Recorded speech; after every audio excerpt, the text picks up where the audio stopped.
Le livre de Job, chapitre 30.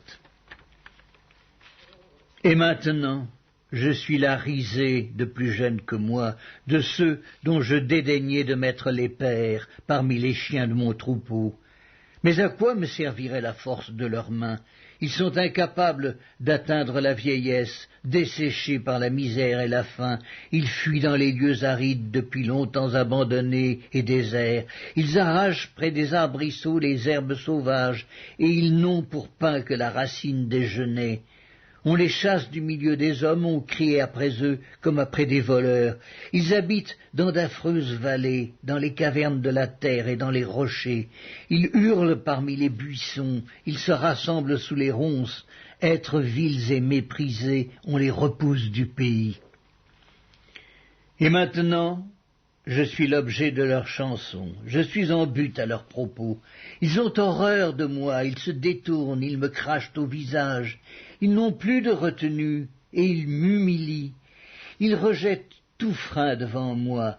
Ces misérables se lèvent à ma droite et me poussent les pieds. Ils se frayent contre moi des sentiers pour ma ruine.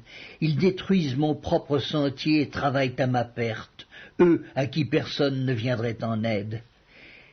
Ils arrivent comme par une large brèche, ils se précipitent sous les craquements, les terreurs m'assiègent.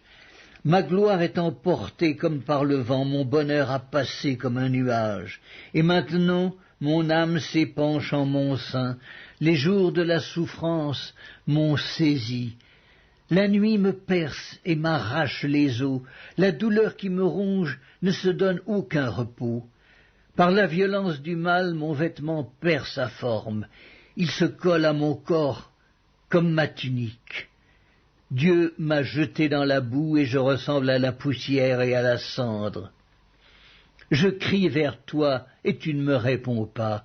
Je me tiens debout et tu me lances ton regard. Tu deviens cruel contre moi. Tu me combats avec la force de ta main.